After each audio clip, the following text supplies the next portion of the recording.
Hello everyone and welcome to the Health and Human Development Units 3 and 4 lecture for January 2024.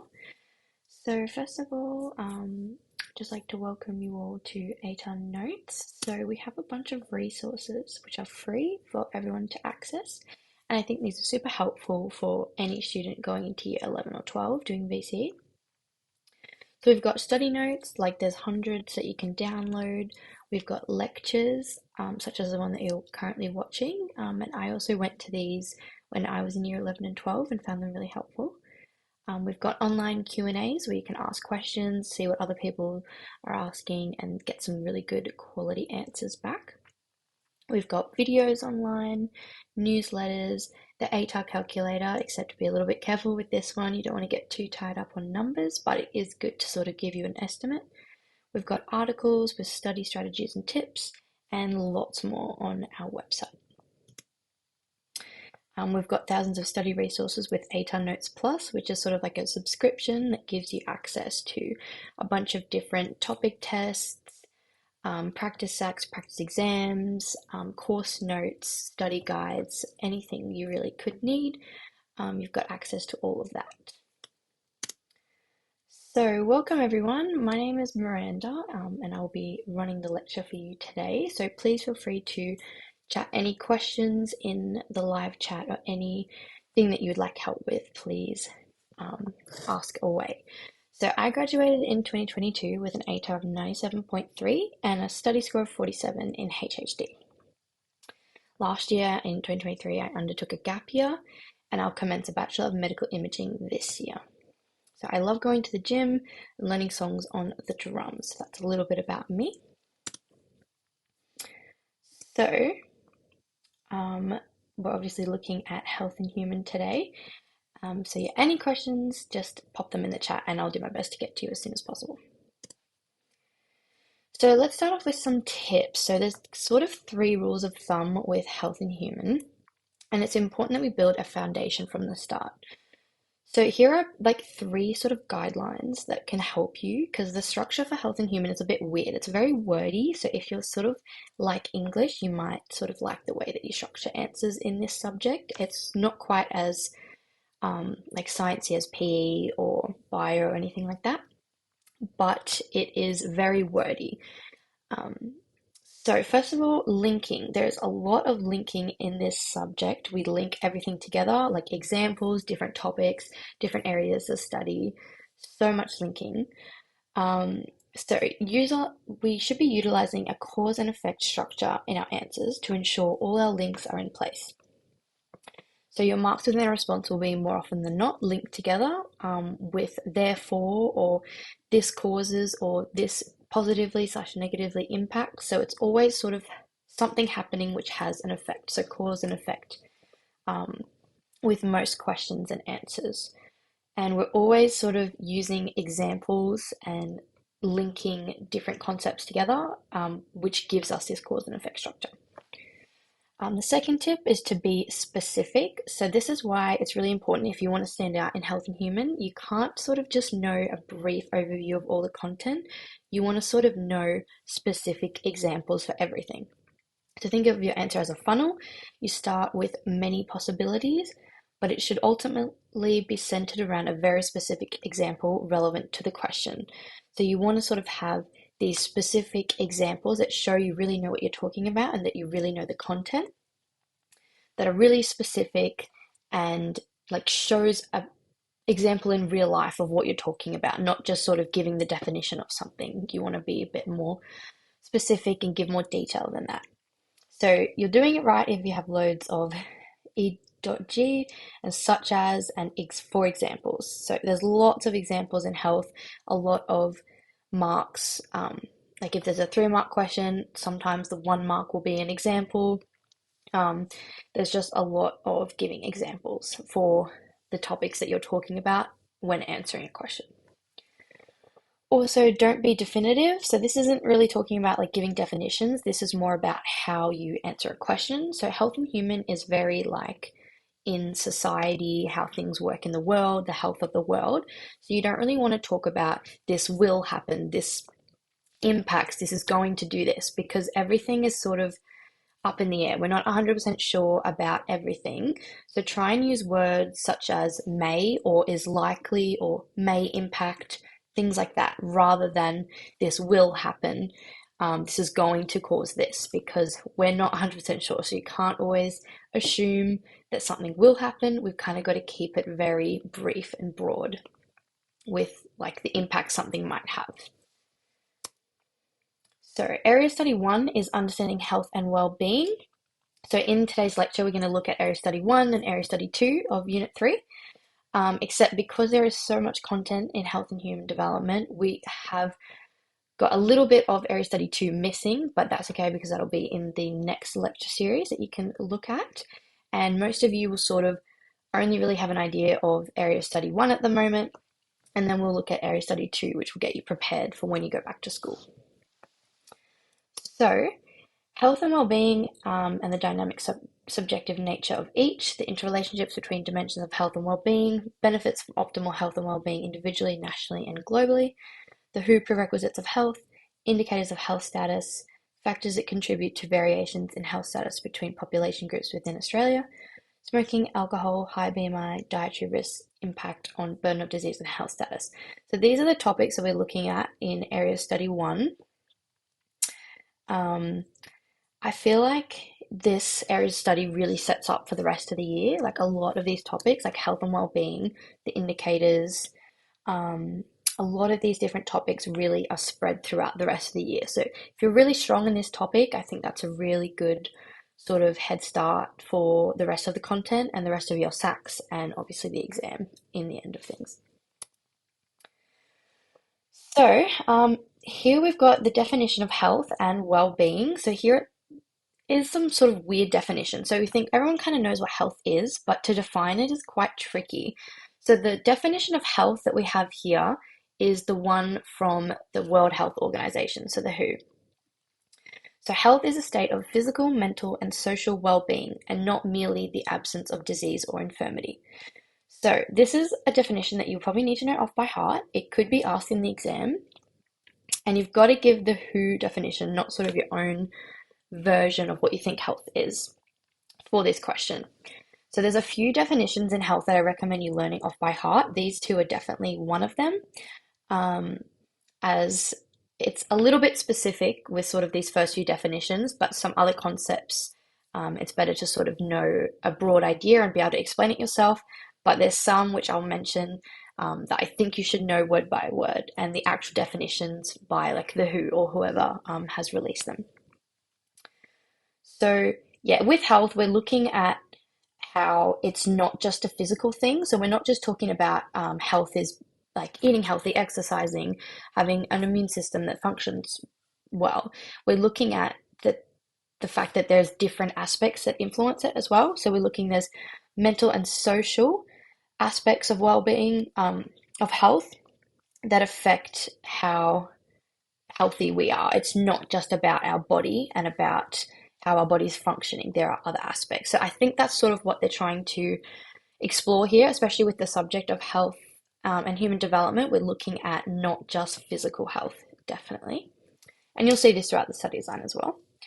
And yeah, not merely the absence of disease or infirmity. So just because we don't have a disease or an illness or a disability doesn't mean that we're necessarily healthy. There's so many other aspects that play into it. So well-being. Well-being is how a person feels about themselves or their lives in relation to the dimensions. So well-being, when we look at health and well-being, which will be very soon, we look at the 5 different dimensions. So well-being is more of how a person is feeling, whereas health is sort of the state that they're in.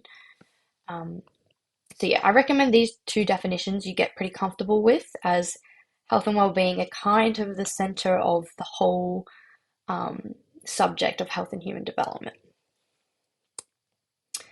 So health and well-being relates to the state of a person's physical, mental, social, emotional, and spiritual existence, and is characterized by an equilibrium in which the individual feels happy, healthy, capable, and engaged. So this is sort of the definition of health and well-being combined. So this is another one to sort of be aware of. So yeah, health and well-being, whenever you see this term, we're referring to the 5 dimensions, which we'll go in a second. But health and well-being is a continuum, so it's not sort of you're healthy or you're not healthy. It's like a spectrum that can vary, and it's very like it can change one day to the next, and it can also be very different in how everyone experiences it differently.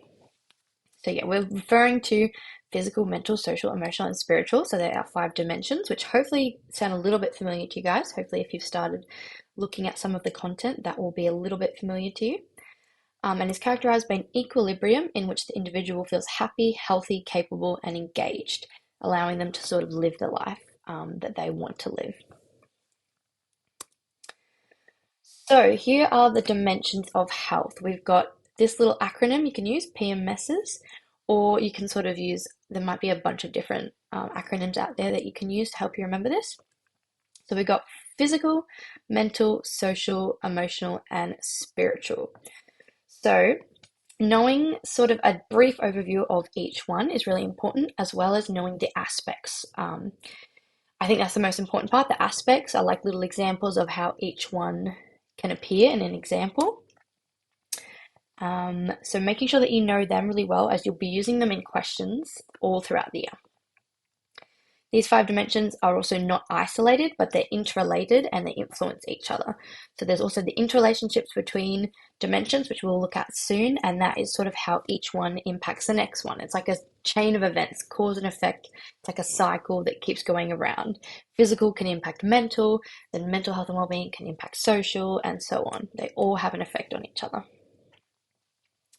And there are also detailed explanations of all of these dimensions, which are on the VCAR's website, clarification of terminology, which you can find if you want to sort of see a little bit more detail about how they're described. So with physical, this one's probably the most straightforward if we think about giving examples. So it relates to the efficient functioning of the body and its systems, including the physical capacity to perform daily tasks and physical fitness. So examples of aspects. So the aspects are in this column here. They're little examples that we use in our practice questions. So an example of physical health and well-being is being free of disease or injury and having adequate energy levels. Then if we look at mental, also guys, I want you to comment if you have any other examples of these aspects. I want you to type them in chat. It's really good for us to sort of brainstorm as many of these aspects as we can. Like you'll sort of have your go-to when you answer questions, but brainstorming as many as you can is always really helpful. So pop them in the chat. Mental, so this relates to the state of a person's mind or brain and the ability to think and process information. So examples of aspects are levels of optimism and positive self-esteem. So I feel that mental and emotional people can get mixed up quite a lot. So just try and be careful when you're differentiating between mental and emotional, as mental is the state of a person's mind or brain, whereas emotional, as we'll get to in a second, is an ability to manage emotions rather than their thought processes.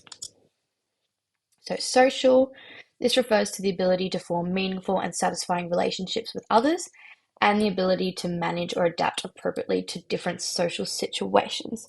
So we're talking about being able to make new relationships, so form new friendships, relationships, any kind of relationship it's referring to, and to like respond appropriately and adapt to social situations. So we're communicating in an effective way, as well as forming those relationships.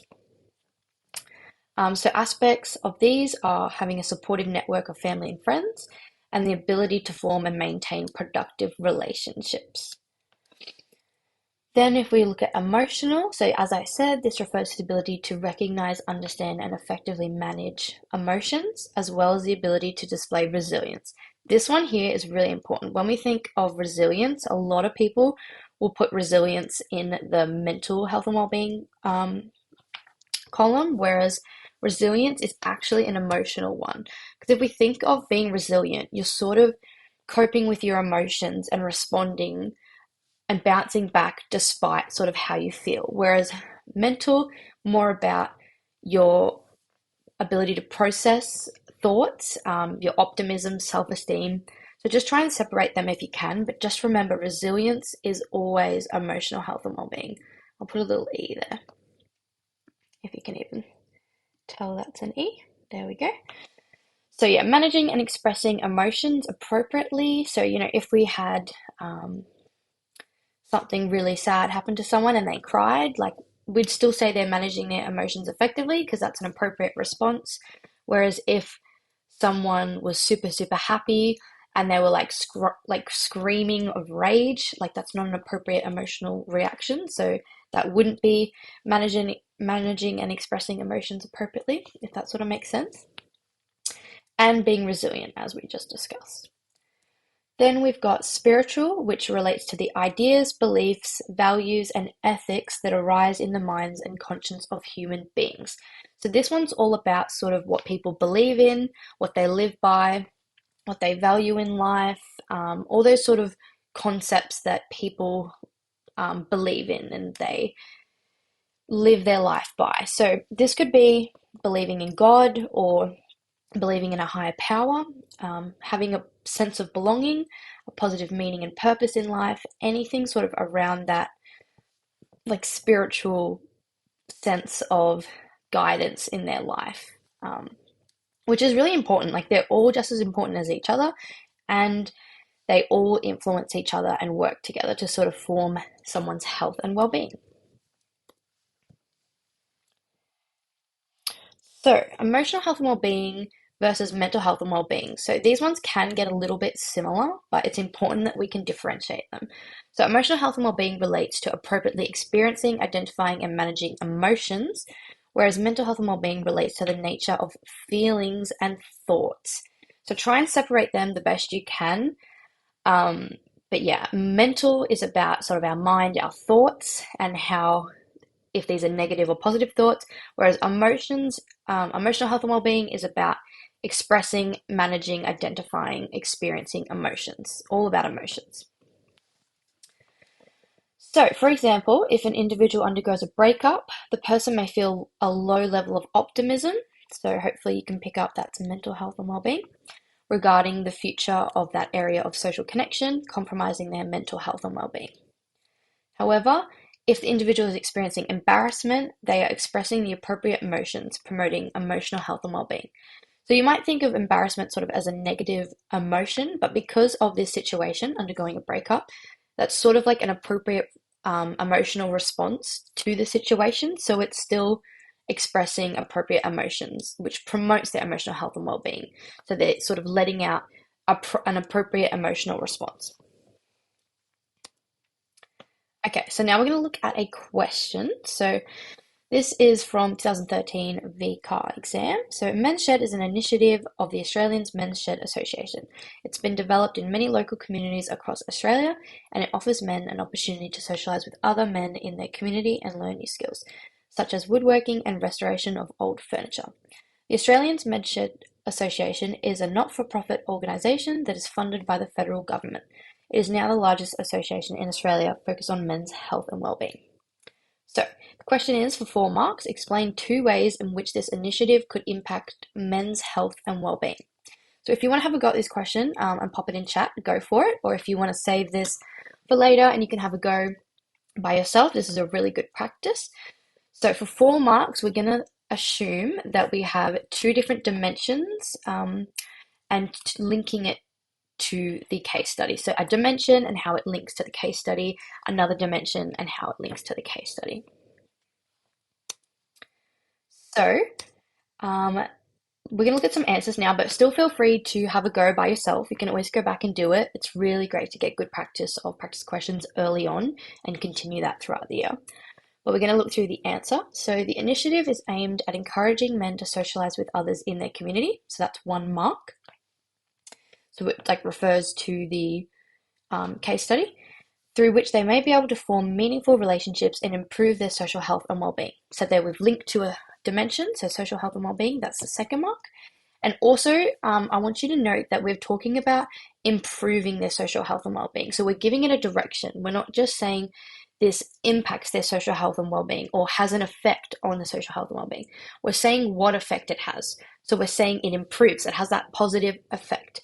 So that's really important that you sort of state which kind of effect it's having rather than just saying it will affect or it will have an impact. Like you just want to not have it as broad as that. You want to sort of say what direction you're going in. And then for the other 2 marks, we've got being involved in the community could also instill a sense of belonging and purpose in the men's lives. So that's referring to the case study again. We're talking about that community involvement from the Men's Shed Initiative, which improves their spiritual health and well-being. So the belonging and sense of belonging and purpose, we referred to spiritual health and well-being. So that's our second dimension. So that's our 4 marks. So yeah, identify the dimension and explain how it's impacted. Be sure to state whether the impact is positive or negative, not just that it impacts. You must frame it the right way. And good words include promoting and compromising for whether it's positive or negative. They're really good ones to sort of go with. So next, we're going to look at the interrelationships between dimensions. So this is a question that a lot of students seem to still struggle with. So the interrelationships is looking at how the different dimensions connect with each other and affect each other. So the dimensions are interrelated, as we discussed. Levels of health in one dimension will impact the levels of health in another, and vice versa. So it can kind of go in cycles like this. And you can get a question that will sort of expect you to link all of them together. Like you can get a really long question that wants you to sort of explain the impact of each dimension on each other, or you can get a smaller one that just wants you to sort of compare 1 or 2 dimensions and their impacts on each other. Now, the thing about the interrelationship questions in health and human development is that they're not a mark per dimension that you state. Like with the previous one, it was a mark per dimension that we stated, and then we linked it to the case study. But for this one, it is a mark per link. So not a mark for every dimension stated, it's a mark for the link between. So this would be a mark, this would be a mark, and that's our 2 marks. Then if it was 3 marks, we'd be expected to state 4 dimensions with 3 links. So a link per mark. 1, 2, 3 for 3 marks. So hopefully that makes sense to you guys. If you have any questions, once again, pop them in the chat. But this is really crucial for you to understand now because, as I said, a lot of students still don't quite get this concept and they get it wrong in the exam. So yeah, we've got 3 dimensions for 2 marks and 4 dimensions for 3 marks because that link is the mark. So 3 links for 3 marks. So use this initiative, so the ones that we just described, the Men's Shed, to describe the interrelationships between the dimensions of health and well-being. So this is 2 marks, so hopefully you guys can guess if we've got 2 marks, how many dimensions would we need? So we would need 3 dimensions with 2 links between them. But because we're referring to the case study, those links also have to be in terms of the situation. We can't just kind of come up with our own examples. We've got to use the source that they've provided. So, this initiative is aimed at encouraging men to socialize with others in their community through which they can form meaningful relationships and improve their social health and well-being. So we've referred it to social health and well-being in terms of the case study. So we're talking about how they're socializing with each other, forming those meaningful relationships. This could lead to, and also this is an example of how we're not saying this will lead to, we're keeping it non-definitive. So we're saying this could cause this could lead to men being more willing to attend the classes for woodworking and restoring old furniture, example from the case study, which could then increase their physical fitness and capacity to perform daily tasks, thus promoting their physical health and well-being. So this is our first mark, which has gone from social to physical. So we've already mentioned 2 dimensions, but we've only got that 1 link. So that's our first mark. Because we need to mention 3 dimensions and we have 2 links, that means we've got to do another link to get that second mark. So subsequently, these men can become more physically active, leading them to be more outgoing to social functions due to a stronger self-esteem, through which a strong social network of friends can be formed, thus promoting social health and well-being. So there we've got our 3 dimensions with our 2 links for 2 marks. So we've gone from social to physical back to social. So it's also really important to link back to the type of dimension that you started with, but make sure you give a different aspect or like example. So because we've said here, socializing, forming meaningful relationships. We can't use this one again at the end because we've kind of already mentioned it. So we've got to give another example or aspect of social health and well-being. So we've gone meaningful relationships, physical health and well-being, to strong social network of friends. So that's another aspect of social health and well-being that we've put in here to get 2 marks. So hopefully you guys can see that dimension to mention, one dimension to the next dimension, that's 1 link, so that's 1 mark, and then 1 dimension to another dimension is another link. So we've got always 1 more dimension than mark in the question for interrelationships. So whenever you see this word, that means we're linking between the dimensions of health and well. Yeah, so 2 marks, link between 2 dimensions in an interrelating manner. Link final dimension back to the first dimension to complete the interrelationship, because as we saw in the previous, it's like a little cycle, so we've got to bring it back to the start. And also using linking phrases like as a result or leading to and consequently are really good to use in your responses. Okay, next we're looking at the dynamic and subjective nature of health and well-being. So this is really crucial to understand. I think it's pretty straightforward once you get the hang of it, but basically we're looking at how health and well-being are dynamic. So that means that it's a state that's constantly changing. So just because we're healthy one day doesn't mean we're going to necessarily be healthy the next. Health and well-being is always changing. So for example, if we were feeling really healthy one day and then the next day we came down with a really bad cold and we felt like we couldn't really move, we were stuck in bed all day, that shows the dynamic nature of health and well-being, because it's constantly changing and we've gone from one day being very healthy to the next day being quite unwell. So then if we're looking at the subjective nature, this one refers to how each person experiences health and well-being differently. It's not the exact same for every single person. So this is also influenced by several factors. But an example of this is, say, there was an older lady, maybe in her 80s, and she thought she was quite healthy because she could get up and go for a walk each day. Whereas someone who was like 20 years old might not think they're healthy, even if they are going for a walk every single day, but they're not doing much else, so they don't think that they're healthy, if that sort of makes sense. So however old we are, or our fitness, our body weight, social networks, income, occupation, education, culture, lots of different factors impact how we see our health. Another example, if that didn't quite make sense, for the subjective nature of health, if we've got sort of someone who broke their arm might think, oh, that didn't really hurt that much, it wasn't too bad, and someone else might break their arm and be like, that was the worst pain I felt in my life. So it's subjective in how someone experiences their health or their illness. Yeah, it's just different for every person. So next we're looking at disease versus illness. So this is a bit of a weird concept to think of. So basically disease and illness, they seem like the exact same thing, right?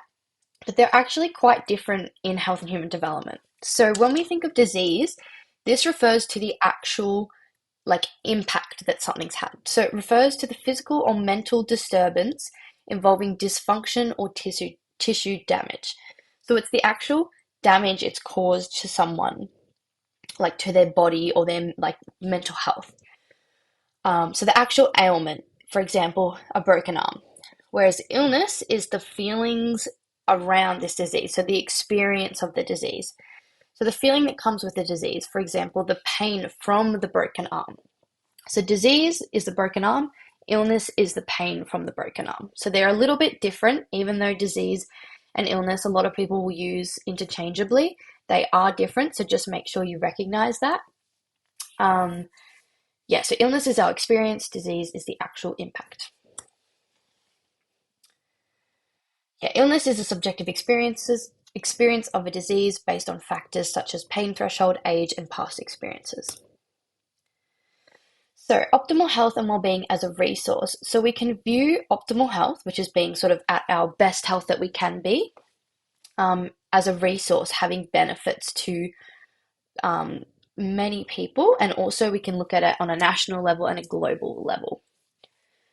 So optimal health and well-being is a resource that can be attained and it can also be lost. So the World Health Organization declares that health is seen as a resource for everyday life, not the objective of living. So this is another good quote to sort of be familiar with.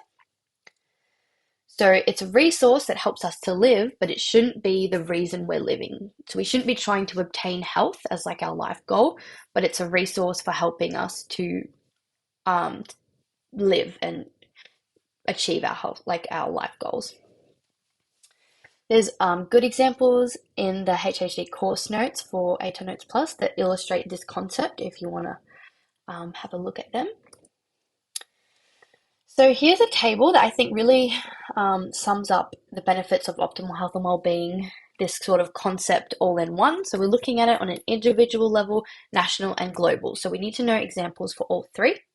And questions will tie this concept in with other concepts, as well as asking you to list like an individual benefit, a national benefit, and global. So you want to be pretty familiar with a few of these examples and have a good understanding so you can kind of expand on them. So by being at our optimal health and super healthy, this is a resource individually as it helps us to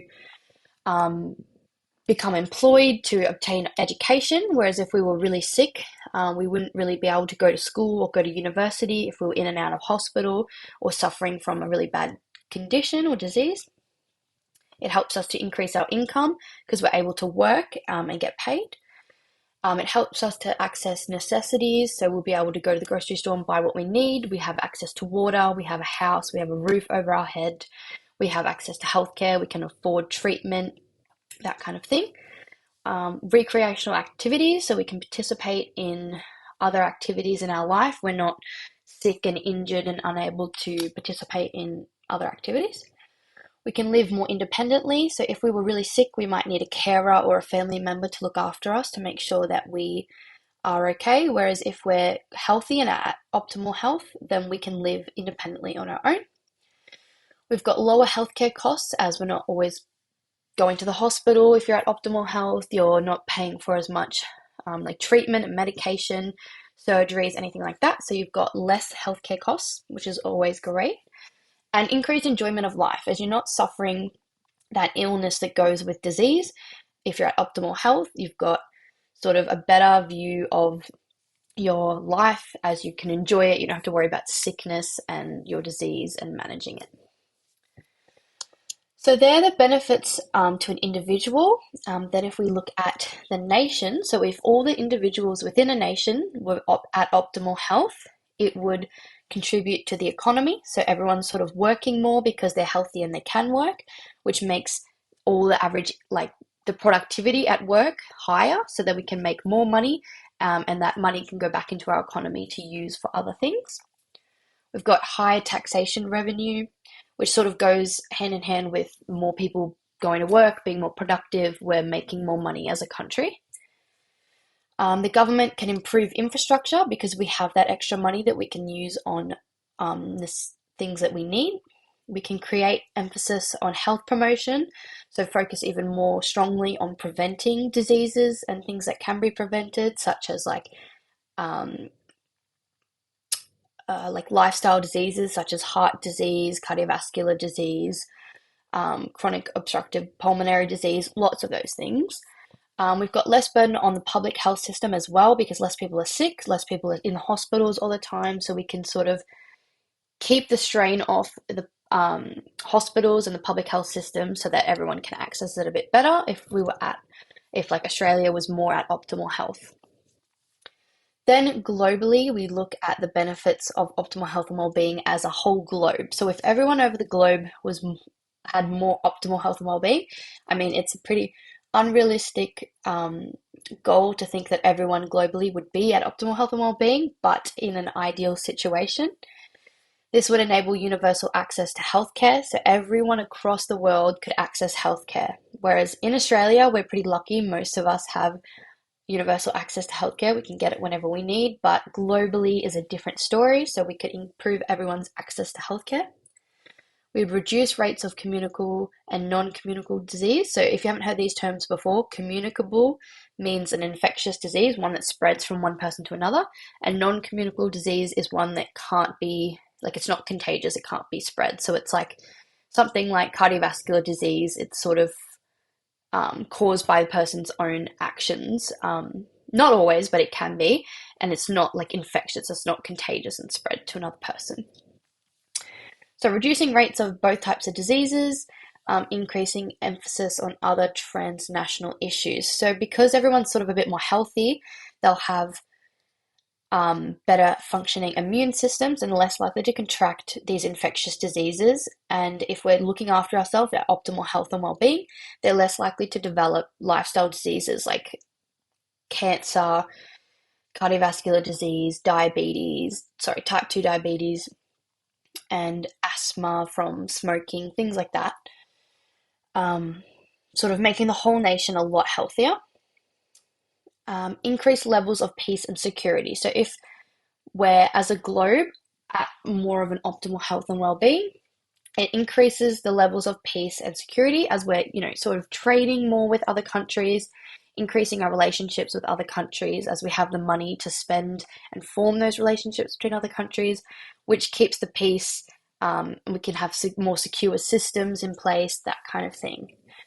So if you have any questions about any of these points, please put them in the chat and I'll get back to you as soon as I can. So using health as a resource, if we bring it all together, we can see sort of how they impact each other. So if we have optimal health and well-being, this could be associated with being free of disease and injury or any negative aspect of any dimension of health and well-being. So for example, being free of disease and injury, that would be a physical health and well-being aspect. So as an individual, this is a resource as adults can feel well to go to work and earn a stable income. Then in a national point of view, we've got more people contributing to the economy. Governments can use the increased tax revenue that they're earning to develop a healthcare system for all citizens. And then if we look on a global scale, coming closer to achieving universal health coverage, morbidity and mortality reduces, allowing countries to work together to combat broader issues like climate change. So you can see how it sort of has that cause and effect. If we have optimal health and well-being, it's a benefit for the individual, for the country, and globally. So Australia uses information and statistics like Australia's health to shape and improve the health of all Australians. It's widely recognised that optimal health and well-being is a resource. Describe 2 benefits of the importance of optimal health and well-being for Australia. So for this question, because we're referring to Australia, hopefully you know that that would mean we're looking at health and well-being as a resource nationally. So that middle column that we just looked at. So we want 2 benefits and we want to link it to Australia's health and the information provided. So always feel free to go back to these slides. You can download them later and have a go at answering these questions yourself. But we're going to take a look at the answer here. So optimal health and well-being is associated with being free of disease. So that's optimal health and well-being. As a result, more individuals are likely to work productively, leading to higher average incomes. So that is a benefit of health and well-being as a resource sort of individually, but we're about to tie it into as a nation, so just bear with us. Higher average income leads to greater taxation revenue for the government, providing the government with a greater opportunity to build more infrastructure. For example, more hospitals, a national benefit of pursuing optimal health and well-being. So there we go. We've linked it to the nation, we've linked it to the government and how it helps Australia as a whole. Furthermore, so another really great word to use when you're sort of describing your answers in health and human, optimal health and well-being is associated with lower levels of stress, so optimal mental health and well-being, which can lead to the public health system savings as the Australian population would be experiencing lower rates of mental health conditions, example, depression. Therefore, they're less likely to visit medical professionals for checkups. So there we've got another link. We're referring to the population, not just individuals here. So as a result, resources in the public healthcare system can be saved for those who need it most, such as older people, another national benefit of optimal health and well-being. So this is a really good sort of practice question example of a really good response to the question that we just looked at. So we've got links to Australia as a whole, and we're talking about national benefits. See this one at the start, we're talking about working productively as an individual, but we link it to higher average income. So we're talking about the nation as a whole. So make sure that you're not sort of listing individual benefits, you're talking about the national benefits if that is what the question is asking. And we've provided a bunch of examples, which helps to sort of show that we know what we're talking about and give a clear response.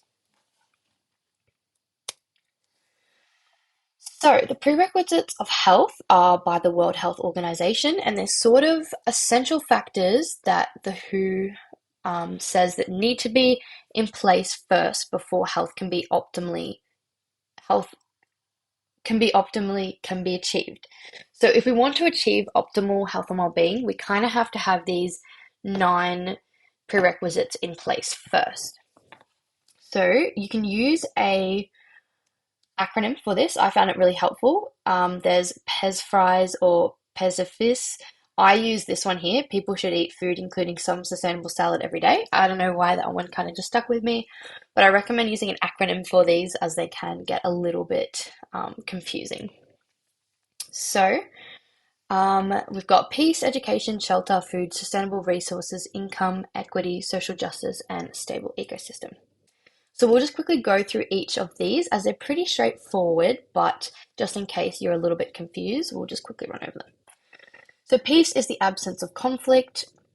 Governments can reorient funds required to sustain a war effort and instead invest in healthcare. So rather than spending money on buying equipment like military equipment, we can invest in healthcare, education, trade, social security, more sort of beneficial things than just fighting in a war. So conflict could be landmines, child soldiers, abuse of human rights, increased violence, rape, sexual assault, harassment, exclusion, imprisonment. Lots of examples there. Infrastructure, not damaged from conflict.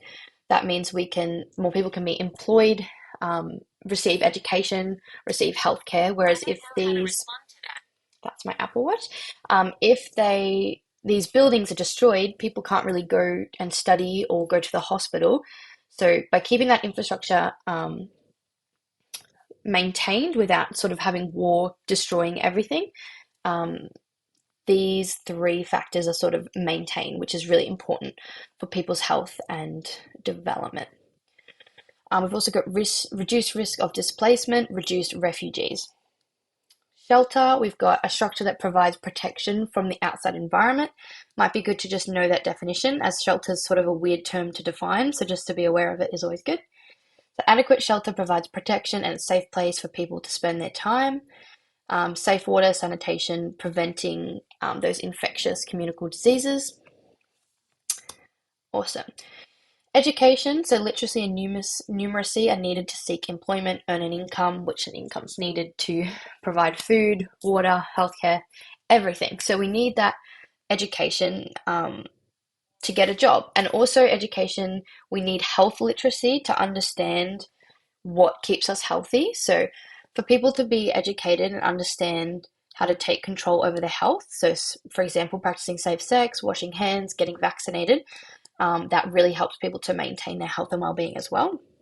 So education can also break the cycle of poverty. So education is very crucial. So that is why it is a prerequisite of health.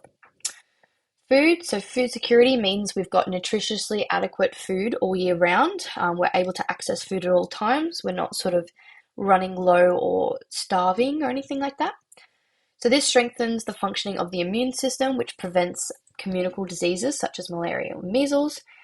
Allows us to have enough energy to attend school and work, and can prevent malnourishment and stunting and wasting when we're growing. And if you didn't know what those terms are, there you go. Income, so this is obviously important as it allows people to afford food, healthcare, shelter to ensure a decent standard of living. It prevents poor mental health from financial stress. Higher individual incomes allow for higher tax revenue for the government. So that means that the country as a whole can also spend more on improving our education systems, healthcare systems, social security systems, social support systems, everything like that. So it's very important that people can be provided with an income. So a stable ecosystem, this one gets a little bit confused. I used to get a little bit confused with sustainable resources and a stable ecosystem, but basically an ecosystem, if you've done bio, this might make a little bit more sense to you, but is a community that consists of all living and non-living things of an area. So by having a stable ecosystem, this ensures that basic resources needed for survival, so things like food and water, can be regenerated at the same rate that they're used up. So we won't run out and cause starvation or run out of water and sort of suffer dehydration or have to use unclean water. We want to make sure that the rate that we're using those resources, they're being replenished. So we're in a stable area. We're not overusing the resources of that area. And it also provides predictable weather patterns which can reduce levels of stress, as that's sort of the weather patterns really impact their income and their ability to work. So sustainable resources, so this one is different to a stable ecosystem, as sustainability refers to meeting the needs of the present without compromising the ability of future generations to meet their own needs. So it is a little bit related to stable ecosystem, except for this one, rather than talking about the actual environment we're in, we're talking about sort of practices we can use to ensure that the resources we have can be regenerated at a stable rate. So we're not so much talking about the environment, but more about the actual resources that we have. So current resources required for good health and well-being, for example, energy production, food, water, employment, housing and healthcare, are available for future generations. So things like sustainable use of fossil fuels, as well as responsible use of natural resources. So replanting crops, also having like a sustainable water system that cleans water and like brings it back in. All sorts of things like that can help to ensure we have sustainable resources so that we've kind of always got them. Social justice, equal rights and opportunities. So this is about equality, making sure that everyone, no matter what characteristics they have, is treated the same. They're given the same resources, the same opportunities as everyone. So everyone is equal. Whereas if we look at equity, this is a bit different. This is about fairness and leveling the playing field. If we want to look at it like that, I think that's quite helpful. So social justice is giving everyone the same, so everyone's giving this same size box, whereas equity is about giving those that are disadvantaged more of an advantage so that everyone is sort of balanced out. So we're leveling the playing field, so because this little guy is very short, we're going to help him up so he can see, whereas this guy over here doesn't really need a box because he can already see. So this diagram, if you don't understand equity and social justice and how they're different, use this diagram, as I found this really helped me. All right, now we're going to look at health status indicators. So there's a lot of these, and I recommend you get very comfortable with these as they're referred to throughout the whole study design. So morbidity is the ill health in a population or individual. So it's like the level of ill health in a population or of an individual. Mortality, this is about deaths rather than like illness or ill health. So mortality is the number of deaths in a population caused by a particular disease, illness, or environmental factor.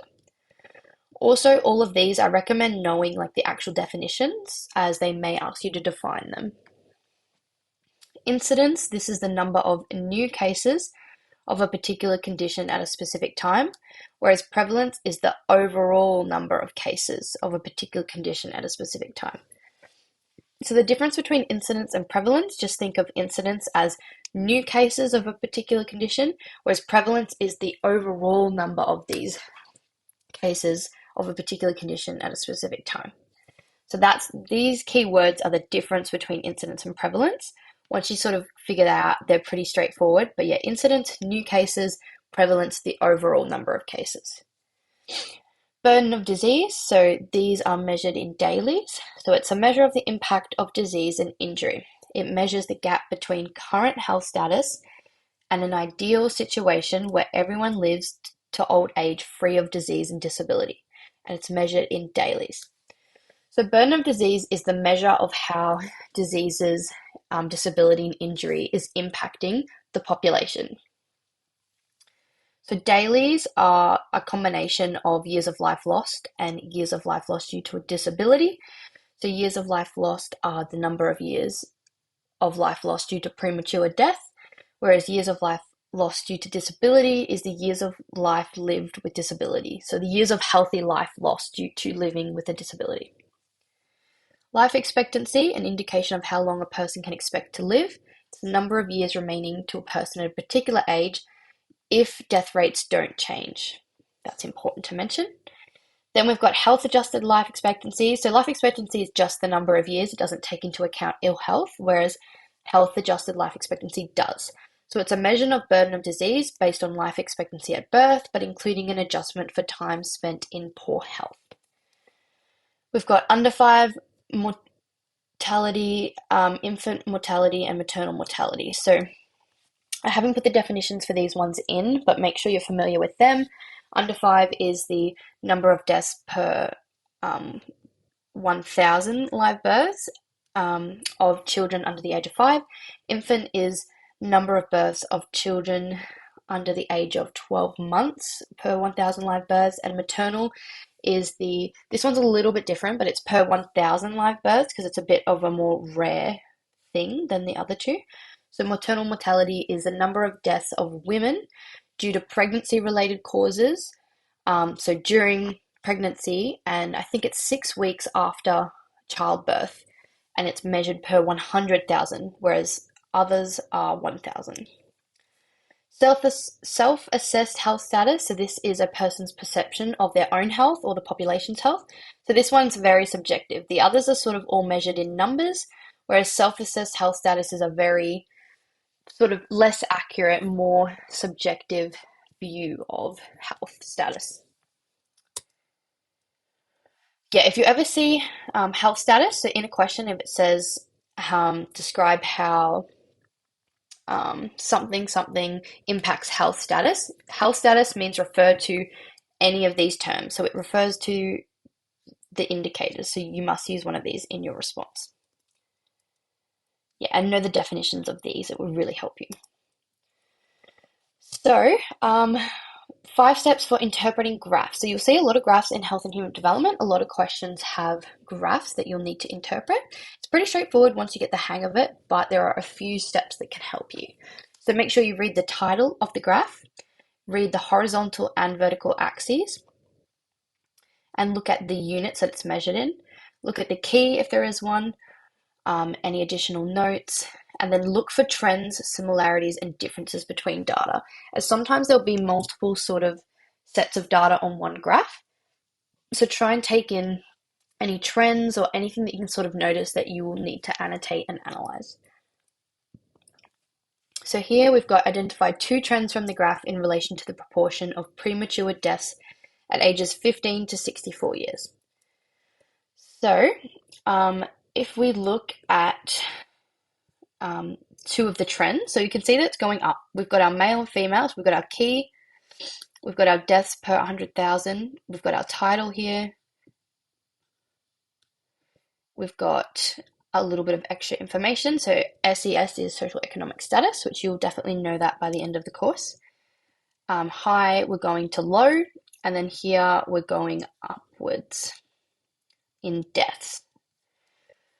So I'm going to just skip to the next slide because we're looking at the numbers. So we've got the title we first look at, then we look at both axes, like what is being measured on both axes, the SES and the deaths per 100,000 population. Then we look at the key, so we've got males in black, females in grey. Then we look at the extra information, and then we look at the trend. So it's going upwards. So we just want to make sure that we look at all those points before we answer the question. So the proportion of premature deaths at ages 15 to 64 years. So we're making sure that we're referring to all the information provided in years 2002 to 2006. So we've mentioned all the right sort of categories there. Steadily increases in both sexes. So both males and females is increasing over time. So we can say that it increases for both sexes, or you can say both male and females. From the highest SES to the lowest SES. So we referred to sort of all those points that is shown in the graph in our response. So you want to make sure that you're very clear and you label, like you state all the different measurements that it uses in the graph. So the age, the years that it's measured in, the trend we've got in red, so that's what we're actually being asked to find. And then from the highest to the lowest SES, so that's sort of this axis that we're talking about. Then we've asked to identify two trends. So the second trend is the proportion of premature deaths at ages 15 to 64 years in 2002 to 2006 is consistently higher amongst males than females. So for every category, the males is higher than the females, so that's a very clear trend from the highest to lowest SES. So, variations in health. We look at in Area Study 1 factors contributing to variations in health status within different population groups. So, we compare males and females, we compare Indigenous and non Indigenous Australians, we compare high and low SES, so socioeconomic status, and we compare inside and outside major cities, so rural and remote areas. So, factors that raise or lower the level of health in individual population. So we've got biological, sociocultural, and environmental factors. And the purpose of this is to explain and project trends in population groups and why some have better or worse health than others. So here are a bunch of biological factors that we look at. So I'm going to just briefly skim through this as we've still got so much content to go through. But you can always go back and download these slides. If there's anything that I'm going too fast through, just download them, have a look at it in your own time. And it's always good revision to do that as well. So we've got high blood pressure, which makes the blood pump faster, can lead to cardiovascular disease. Cholesterol levels are high, can cause cardiovascular disease. High body weight leads to obesity, strain on the heart, which can cause cardiovascular disease or type 2 diabetes. Birth weight. So if we have a low birth weight, we have a poorer immune system, which can lead to under 5 mortality rates for children. Testosterone, if we have high levels of testosterone, can lead to more risk-taking behavior, for example, drink driving. Estrogen, so that's this is what men have, this is what girls have. So estrogen, before menopause, reduce cardiovascular disease. After menopause, increase osteoporosis. So this is very simplified. I recommend going through your textbook as well if any of this doesn't make sense. But we're kind of just doing a bit of an overview today. So if you have any questions, just ask in the chat box. We also have genetic predispositions, which can cause cancer, obesity, cardiovascular disease, and what sex we are. So some diseases are exclusive to males or females. So breast cancer is for females only. Social cultural factors, so these relate to the social and cultural conditions into which people are born, grow, live, work, and age in. So food security, if we have poor nutrition, can lead to cardiovascular disease, obesity, osteoporosis, and diabetes mellitus. Poverty, our socioeconomic status, level of social support, employment, so unemployment, not being employed, can lead to poor mental health, cultural traditions, attitudes and beliefs, and early life experiences. Environmental, so we've got overcrowding, physical access to healthcare. So if we're sort of located further away, we can't access it as easily as in the city. Water quality, our air quality, level of sanitation, hazard exposure, the condition of the roads, climate and climate change, and geographical access to healthy food. So now we're going to look at these specifically in relation to those groups that we talked about before. So if we look at factors that contribute to variations in health status between males and females, we've got, so these are the variations in health status. So if you want to look at these, like the actual difference in their health status, I find it quite fascinating. So life expectancy is about 4 years different. Males have higher rates of burden of disease. Males have high rates of premature death. There's lots of different data in there for each group for you to have a look at to see that difference in health status. But we're going to focus mainly on why this is occurring and the factors that cause this.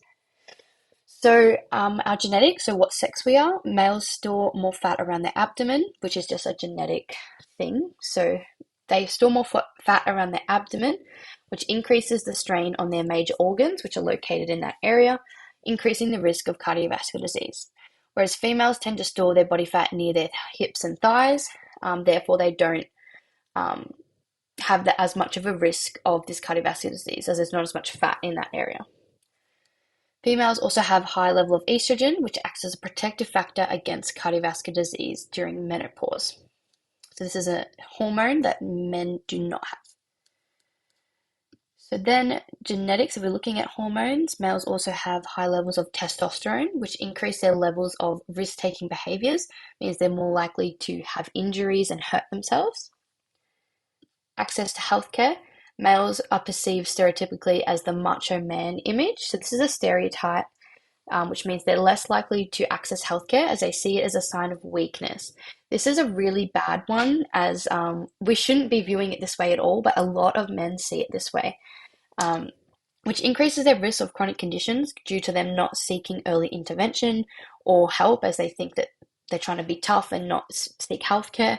Whereas women sort of don't have as much of this stereotype, so they're more likely to access healthcare and sort of get intervention quickly and heal and treat whatever disease they have.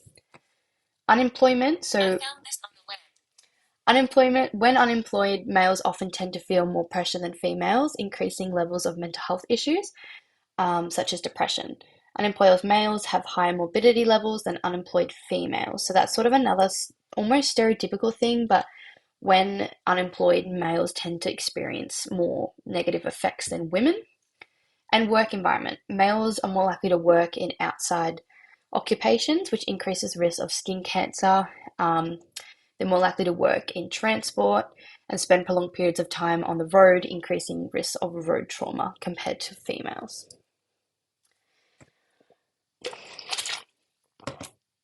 Okay, now looking at Indigenous versus non-Indigenous Australians. So we've got all the data for the variations in health status on the side here, so make sure you have a look at that as well.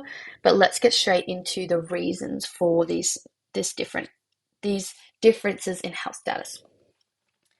So birth weight. Indigenous Australians are twice more likely to give birth to low birth weight babies. So having a low birth weight baby has a lot of impacts on the baby. It's not good. It can be caused by sort of smoking and drinking while the lady's pregnant. And it can cause chronic conditions for the baby later in life. Socioeconomic status. So Indigenous Australians have lower levels of education attainment, lower incomes, and higher levels of unemployment. So socioeconomic status is made up of employment, income, and their education. So it's sort of those three factors combined. So Indigenous Australians have lower levels of all three. They're also less likely to understand and take notice of health promotion information, and more likely to engage in behaviours like smoking, poor diet, and physical inactivity, which can sort of contribute to their health status as well. So access to healthcare. Indigenous Australians are less likely to access healthcare as they face cultural barriers in receiving westernised healthcare. So sort of the healthcare that Australia is promoting, they might not resonate with, they might not feel comfortable accessing this type of healthcare. So they're less likely to access it, and therefore conditions can go untreated. There's less traditional Indigenous doctors or health centres available, which makes it hard for them to access healthcare where they feel comfortable. Housing. Indigenous individuals are more likely to live in overcrowded houses, putting strains on the bathrooms and kitchen, increasing risks of unhygienic living conditions and the spread of disease. Infrastructure. They're also more likely to live in rural and remote areas where roads are often poor quality. Combined with greater speeds, they have an increased risk of injury from accidents than non-Indigenous Australians. All right, we're going to just keep smashing through these guys. Any questions, just ask, because I'm kind of working through this pretty fast because there's so much content for us to go through today. But we're just going to keep sort of smashing through it. So variations in health status for low versus high SES. So that's that socioeconomic status, and we've got our education, employment, and if anyone can remember, and income. So it's sort of linked with employment, but yeah, education, employment, and income. I just had a mental blank for a second. That's what our socioeconomic status is referring to, those three factors combined. So if we're looking at like the low versus high SES, We've got birth weight. So people from a low socioeconomic status are more likely to give birth to a low birth weight baby, which, as we discussed prior, is due to smoking, drinking when they're pregnant, and can have chronic conditions occurring to that baby later in life, such as asthma. So access to healthcare, low socioeconomic status is likely to access, makes it people less likely to access healthcare if they're from a low socioeconomic status, as they may not understand the need of early intervention and diagnosis, which increases the risk of morbidity and mortality. Food security. So due to inability to afford nutritious foods, people from low socioeconomic status suffer from food insecurity, which means that they're more likely to buy cheap, high energy dense foods such as like processed packaged foods, which increases risks of overweight and obesity, also type 2 diabetes, cardiovascular diseases. Social exclusion.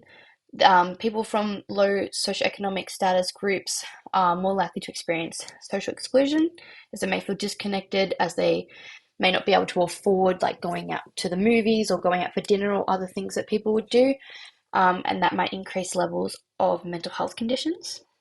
Housing, they're more likely to live in inadequate, unsafe, or overcrowded houses, with a lack of sufficient cooking facilities, ventilation, and increases risks of living in an unhygienic condition, increasing risks of mental health conditions, infectious diseases, and injuries. Okay, and last one, we're looking at the different factors that contribute to variations in health status between those living inside and outside major cities. So birth weight, people that are, you can also refer to this as rural and regional, rural and remote, but I think in the study design they say within major cities, so it's always best to refer to what they say in the study design. So those living outside major cities are more likely to give birth to low birth weight babies, increasing the risk of developing chronic conditions later in life. So same again for that one. Social isolation. So because they're sort of living further apart from everyone, they may feel sort of excluded from social interaction, as there's that geographical distance between their family and friends and community, which can cause stress and loneliness. Work environment.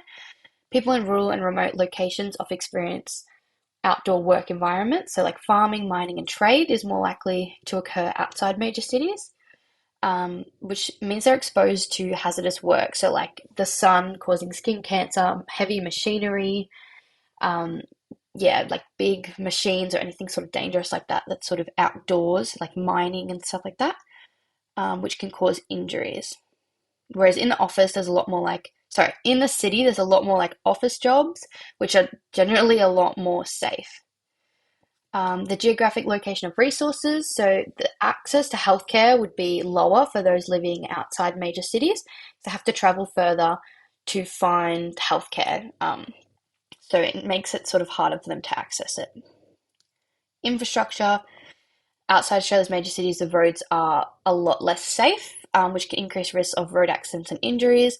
Also, the water quality is not quite the same, which can increase dental health issues and sort of impact their health as well.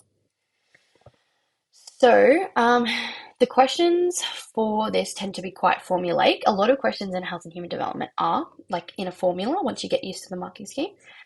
But they'll sort of say, identify and explain how one factor of health that may contribute to the differences in health status of Group A and Group B. So most of the questions are pretty similar for this topic. So you identify the factor, an example, compare the population groups, and explain the example and discuss if it's a risk factor or a protective factor for certain conditions. And then step 4, link to health status variations between the population groups. So this is sort of a good basis to go for when you're answering questions, as they generally fall into a similar wording as this. So select one factor of health and explain how it might contribute to variations in health status between those living in rural areas and those living in major cities. So 3 marks, we're talking about within and outside major cities. So we're talking about sort of the geographical distance for this one. So environmental, we're going to talk about the work environment. So those in rural and remote areas are more likely to work laborious jobs such as mining or construction. Due to spending prolonged periods of time outdoors, those in rural areas have higher levels of UV exposure. So sort of explaining that actual example that's going to have on them. So not just saying they work laborious jobs that are more dangerous. We're giving a specific example. So saying the UV exposure, this is a major risk factor for skin cancers such as melanoma that can also ultimately cause death. This contributes to a lower life expectancy. So we're referring to a specific example of health status. So remember when I said health status, whenever you see that, refer to one of the indicators. That's what we're doing here. So lower life expectancy is the indicator we're using. So yeah, health status, refer to one of the indicators. Okay, back to where we were. Contributes to a lower life expectancy amongst rural and remote populations compared to major cities. So yeah, we've talked about a specific example. We've talked about the negative impact, so how it can affect people living outside major cities are negatively impacted as they have more UV exposure, which is a risk factor for skin cancer, which can cause death, reducing their life expectancy. So see how it's like a cause and effect, one thing leads to the other. That's sort of how we want to structure our response for a question like this. Yeah, so health status means use an indicator, like life expectancy. Okay. So that's sort of just a bit of a breakdown of the question that we just did, if you want to have a little bit more of a look at that one. So factors influencing health status and burden of disease, we've got a bunch of dietary risks as well as high BMI, alcohol and smoking that can impact our health status and burden of disease. So smoking is our first one. So smoking can lead to cardiovascular disease, cancer, respiratory conditions, low birth weight and communicable diseases.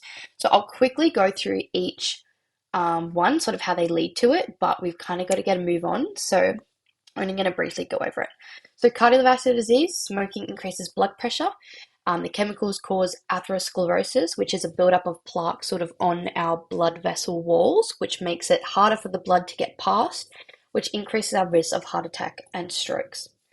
Cancer, so the toxins in smoke can damage DNA.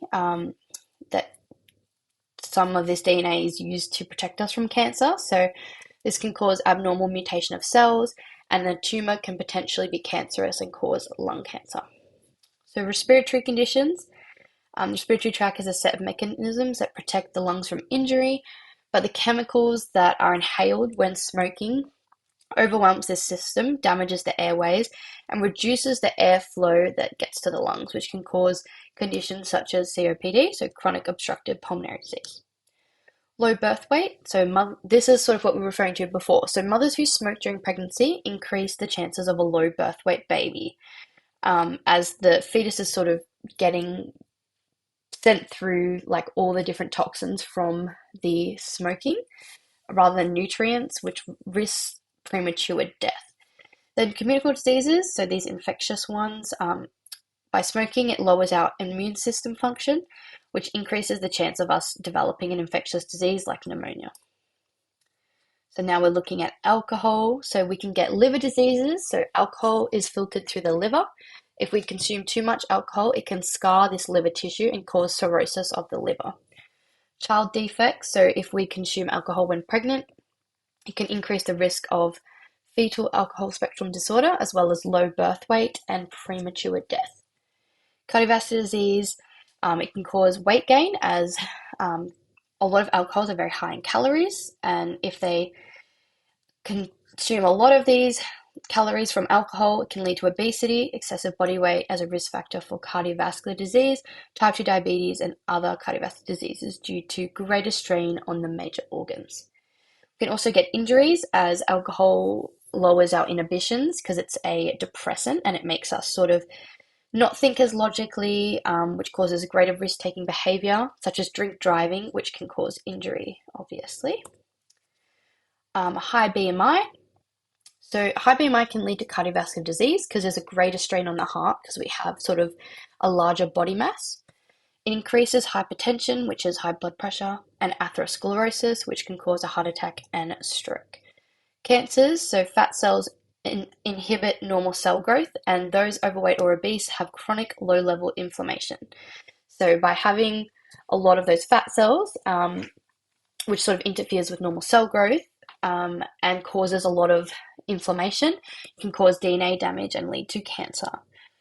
We've got type 2 diabetes, so high BMI decreases the ability for cells to metabolize glucose, which can cause insulin resistance, which can then lead to type 2 diabetes.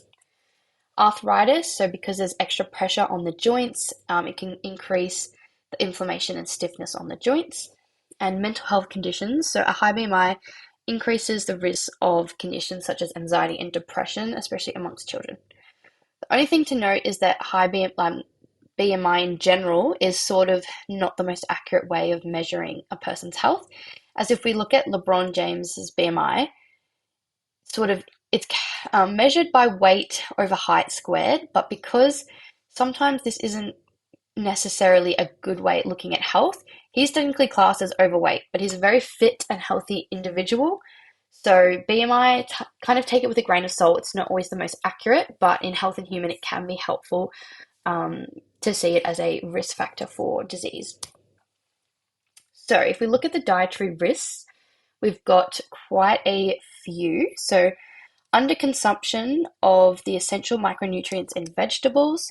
So we're not getting that fiber, which promotes fullness, if we do get lots of fiber from eating vegetables, it can reduce weight gain, as we're not eating as much because we feel more full. They provide a source of antioxidants, which removes free radicals from the body, which decreases our risk of cancers forming, such as gastrointestinal and colorectal cancer, as well as cardiovascular disease. Vegetables are also high in nutrients like vitamin C, which promotes immune function, so we're less likely to develop infectious diseases like the flu. Fruits are a rich source of fiber, which promotes fullness, which once again reduces weight gain. Source of antioxidants, same thing as before, and a source of nutrients. So during pregnancy, nutrients pass through the placenta to the fetus, so reduced risk of neural tube defects and less infant mortality, therefore. We also have an underconsumption of dairy in Australia, so this could be milk, yogurt, cheese, you probably get the picture, but dairy is a rich source of calcium, which is required for ossifying hard tissue. So our source of calcium helps us to achieve peak bone density, and if we consume lots of dairy, we're less likely to have porous bones by achieving that peak bone density, which reduces our likelihood of osteoporosis or injury later in life. It gives us strong bones that are less likely to break and sort of have holes in them and have issues with our bones. So it's really important to have lots of dairy because it strengthens our teeth and also reduces the risk of like dental caries, which are like cavities that we have in our teeth. Lipoprotein, so this is in relation to fats, which we're going to look at in a second, but we have two types of lipoproteins, or like cholesterol. So we've got LDL, which is low density lipoproteins, which is the bad cholesterol, so we don't want a lot of this in our diet. They are ineffective at carrying cholesterol. They tend to deposit it on the artery walls, and they're found in trans and saturated fats. So any fats that's sort of solid at room temperature, so like butter, like butter and I don't know, I guess you could say like chocolate or whatever's in chocolate, but like any fat that's like very solid, whereas HDL is more like your olive oils, like olive oils, sunflower oil, that kind of thing that's liquid at room temperature. So HDL is our good cholesterol, prevents or reverses the buildup of plaque on the artery walls. It delivers cholesterol to the liver where it's disposed of, so it helps us sort of counter the effects of our bad cholesterol. So we also have trends in Australia of high intake of fats, salt, and sugar. So we're going to look at the effects of each of these. So high intake of fats, so specifically saturated and trans fats as our Mono saturated and polyunsaturated fats are good for us in small amounts. So that's, as I said, like olive oil, natural peanut butter, those kinds of things. But those saturated and trans fats aren't so good for us. So these increase the risk of cardiovascular disease, obesity, and cancer. Too much LDL or bad cholesterol in the blood is deposited on the artery walls, hardening and narrowing the arteries, which can lead to atherosclerosis, which is a type of cardiovascular disease. Fats are energy dense, so they tend to have more calories than carbs and protein.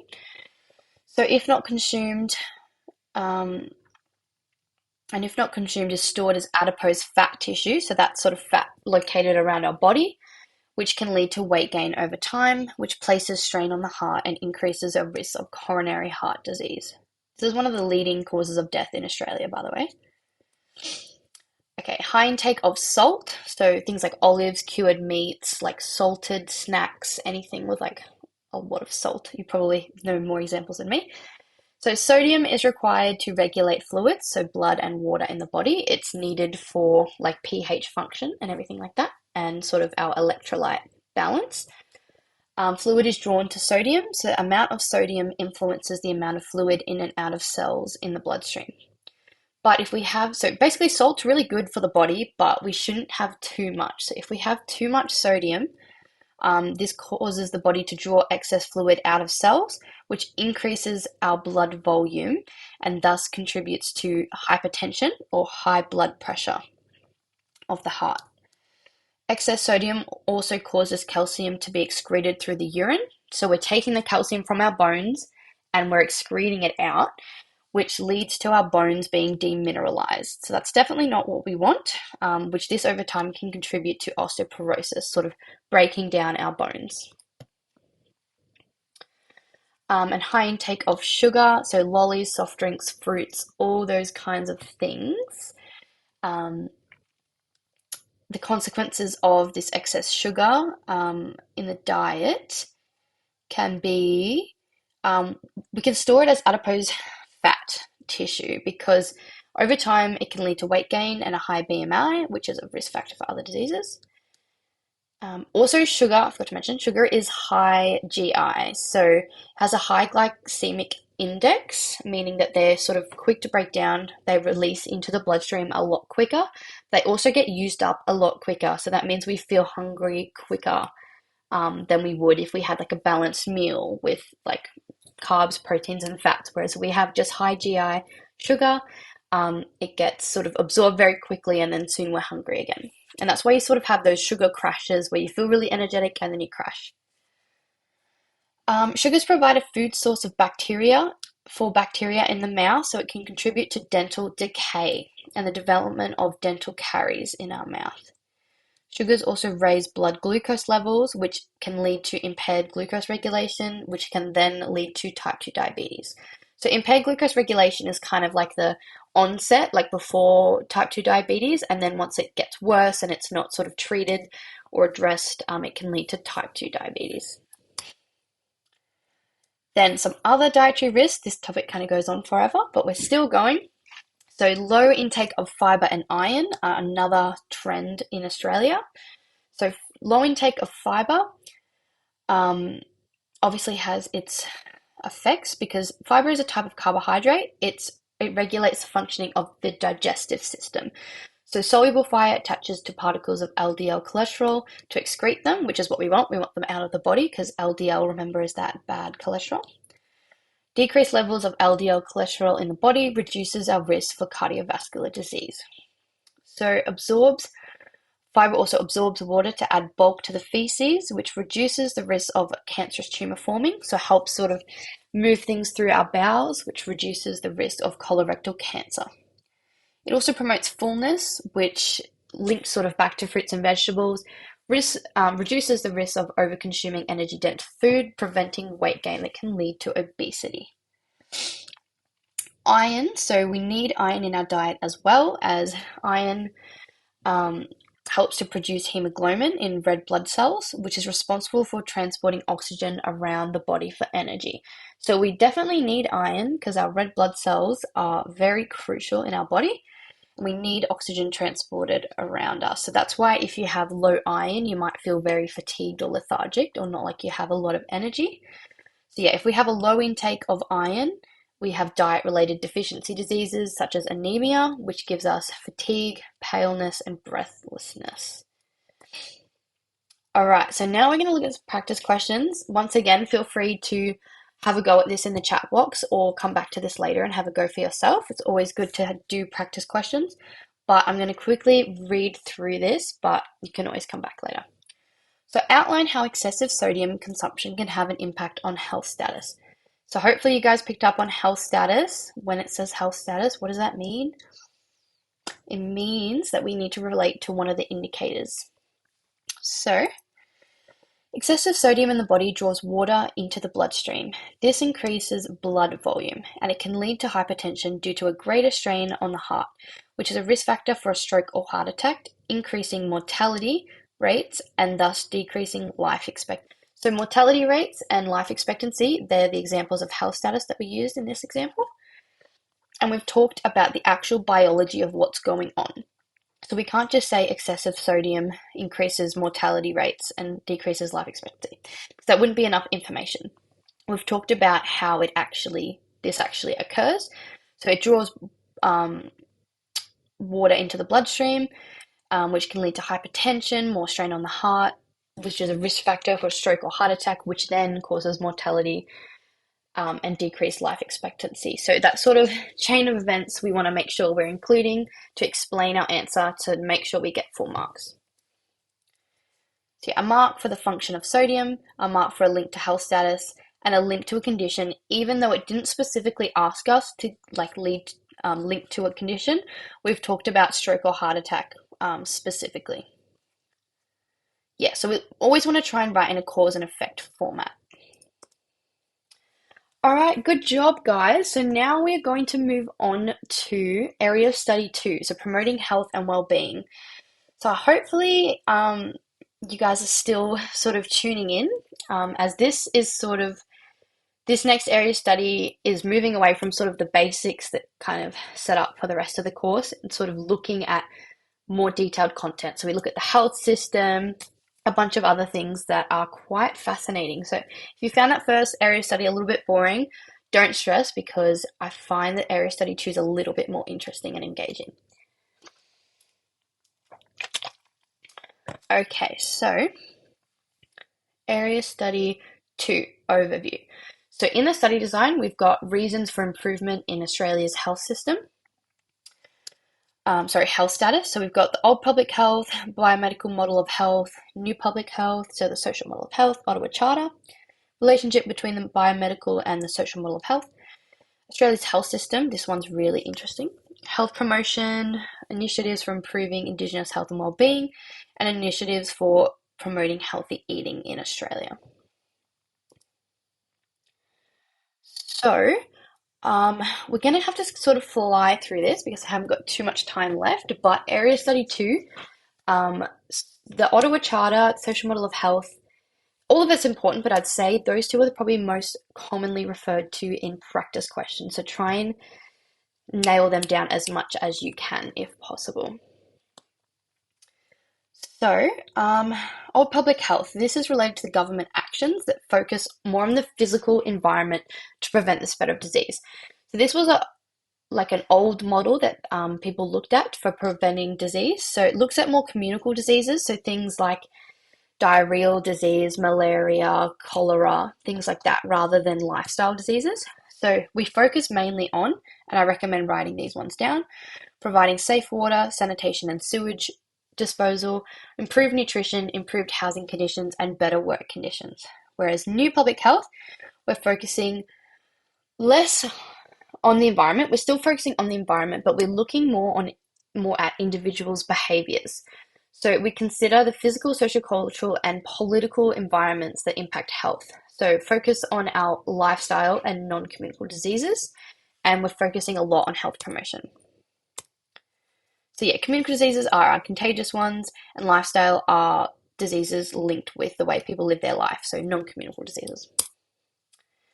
So here we've got a practice question, and due to our time strain, I'm going to leave this one here for you guys to have a go at later.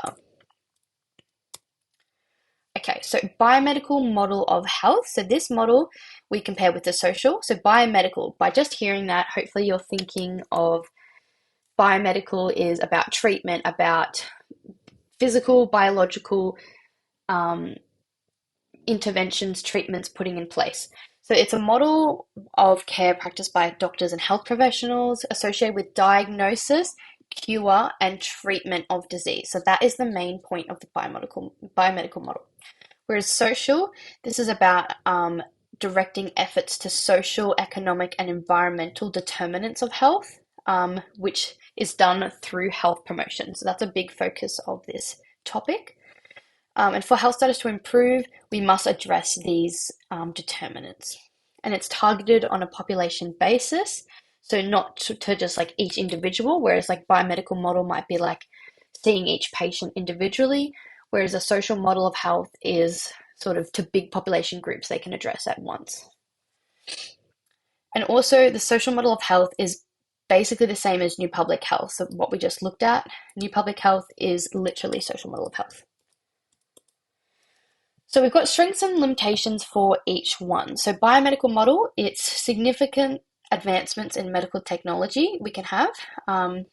Life expectancy is extended and quality of life is improved by sort of having these treatments and surgeries and medications available.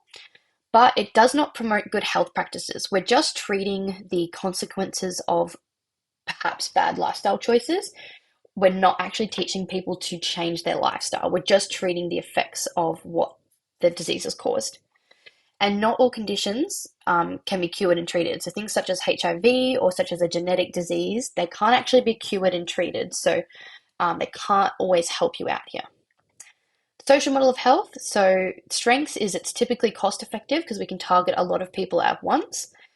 And we can also target the vulnerable population group. So the people that really need that health promotion, we can sort of target it to them, which is really beneficial.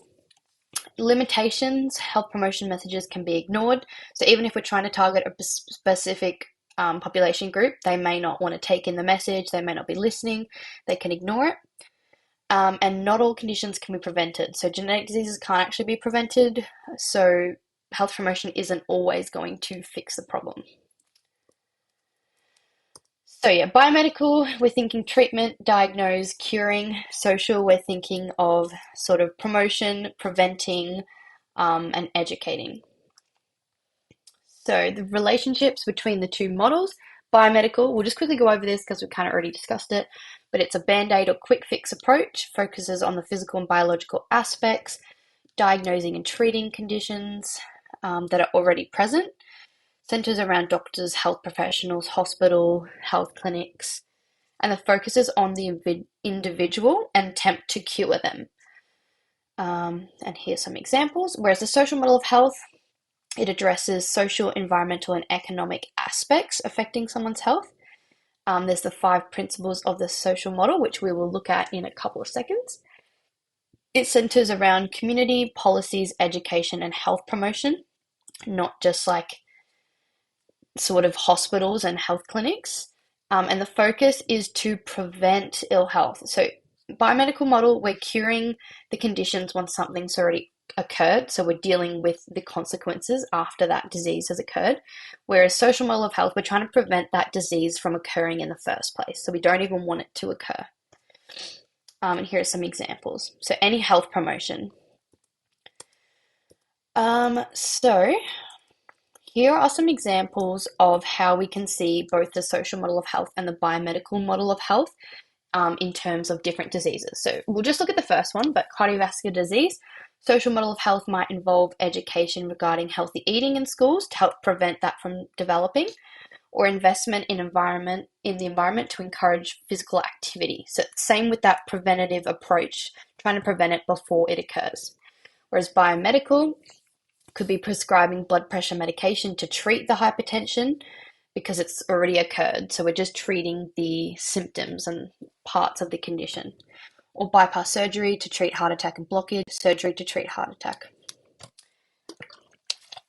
Okay, and then we've got the same different scenarios for lung cancer, also type 2 diabetes, infectious diseases. So if you want to have a look at them, there's some really good examples to help you sort of comprehend the difference between the two models if you're still struggling.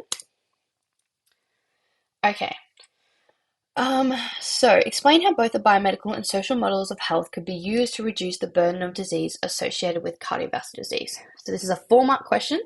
So for 4 marks, we want 2 links to burden of disease. The high scoring students will link once to YLL, so years of life lost due to premature death, and once to YLD. So they're the 2 sort of parts of burden of disease. So yeah, have a go in your spare time. There's a sample answer on the next slide, but I want you to sort of have a go and come back and go over the answers yourself. So we're going to skip past this. All right, so we're looking at this social model of health now.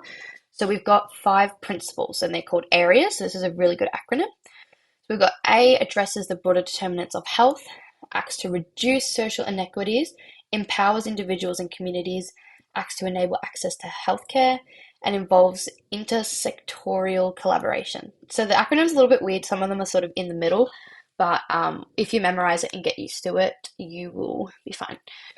Common mistakes are also saying intersectoral rather than intersectorial, and inequities with inequalities. So it's inequities, not inequalities. So we're talking about equity, not sort of social justice equality. So make sure you put the right word in when you're writing your notes. So addresses the broader determinants of health. We're looking at all social, environmental, and economic factors and how they impact on health, including things like gender, income, and culture. Acts to reduce social inequities. So we're reducing those inequities. So there's that unfairness that exists in relation to the health status and provision of health services due to things like gender, age, race, SES, location, physical environment. So we're trying to level that playing field in terms of our social environment. Empowers individuals and communities. So this one's all about sort of giving people the knowledge and skills needed to improve their own health, empowering them to make better decisions about their health. Education is key for this one. Acts to enable access to healthcare. So providing health services and promotion that's affordable, accessible, this is a major one, and relevant. And it's also culturally appropriate for each and every single group. Involves intersectoral collaboration. So this basically just means that making sure that we've got public and private sectors working together, different levels of government, different groups working together. So we've got a practice question here. So a lot of the questions for this is a 6-mark question, but a lot of them you'll sort of have to state the principle and then refer to the case study. So because this is identify and describe 2 principles of the social model of health and explain how they're reflected in this project, we'd state 2, say what they are, explain how it relates to the program, and also make sure we state which actual principle it is with like an overview. So I'm not going to go into this as we're really short for time, but feel free to have a go in your own time. These questions also are very common, so I recommend getting used to sort of the structure of the marking scheme and having a lot of practice with the social model of health and the Ottawa Charter practice questions, as you see them in the exam a lot. And it sort of breaks it down. So if you want to download the slides and have a look at this later, it breaks down the marking scheme and how we got the 6 marks in the end. Okay, the Ottawa Charter for Health Promotion. So this is an approach to health developed by the World Health Organization, and it aims to reduce inequalities in health. It's developed from the social model of health, so the one that we just looked at. It's very similar to the social model of health, but it is a different one. So we have to be able to see the difference between the 2 different models. The Ottawa Charter is a little bit newer than the social model of health, but it's very similar. So it defines health promotion as the process of enabling people to increase control over and improve their health. So anytime you basically see little quotation marks, it's probably a definition from the WHO or some like global organization. So it's important to sort of make sure you don't jumble up the words. If it's in quotation marks, it's a quote, it's a proper definition. So try and sort of memorize it in that way rather than using it in your own words. So yeah, it's commonly confused with the social model of health, but the Ottawa Charter has 3 strategies and 5 priorities that we need to be aware of. So the strategies are mediate, advocate, and enable. So mediate is making sure more than just the health sector are working to improve health. So we're getting everyone to work together. It's sort of like if we think of involves intersectoral collaboration, a little bit on the same basis. We're getting everyone to work together to improve health. Advocate is supporting and lobbying governments, so making sure that we want everyone to be promoting health improving behaviors. So we're getting everyone to support our health promotion and help implement it.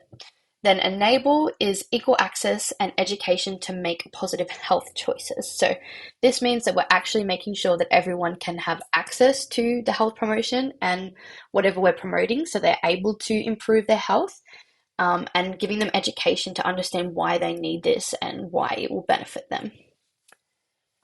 So yeah, for enable, think equity. We're trying to level the playing field and make sure everyone is getting access to this health promotion and these health promoting behaviors. So we've got 5 action areas. So I really like the acronym Bad Cats Smell Dead Rats. I think that's a really good one. A lot of people use that. So bad cats smell dead rats.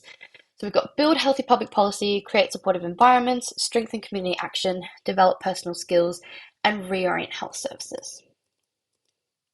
Yeah, there we go. So build healthy public policy is all about the government and organizations making rules, laws, regulations, legislations about things that will promote health. So we might say you can't smoke indoors, so that's building healthy public policy. So it's reducing people that will smoke inside, therefore they're less likely to smoke as often. Create supportive environments. This is making the physical environment encouraging and promoting of healthy behaviors. So it could be ensuring children's playgrounds are free from hazards. So it's making that supportive environment that will help to promote their health. Strengthening community action. So that's bringing everyone together, making sure everyone's working together to work towards common health goals and promote health. So this could be different levels of government working together to implement a program. Develop personal skills. So this is all about education and helping people to have the skills to be able to improve their own health. So that could be giving a workshop to children on healthy eating and how to make healthy lunches for themselves. So it's giving them those skills to eat healthy and improve their health. Then we've also got reorient health services. So this is about sort of moving away from a biomedical approach and moving towards a social model of health approach. So rather than curing and treating conditions, we're sort of moving to advocating health promotion. So rather than a doctor discussing the benefits, rather than a doctor just giving, say, a medication to help treat hypertension or high blood pressure to someone, they might start talking about the benefits of increasing exercise, improving their healthy eating, reducing smoking to help prevent that disease from occurring. So basically, reorient health services, it's a bit of a weird one, but it's moving from the biomedical model to the social model of health to help prevent conditions before they occur. So we've got a graph here, and we want to explain 2 action areas that could be used to address this chronic disease. So we're talking about arthritis, asthma, diabetes, and oral health here. So we want to sort of refer to the action areas and how health promotion could address and improve people's health of these different diseases. So I'm going to quickly skim over this, but basically we've got our 2 action areas, so you would name them. So we've got build healthy public policy.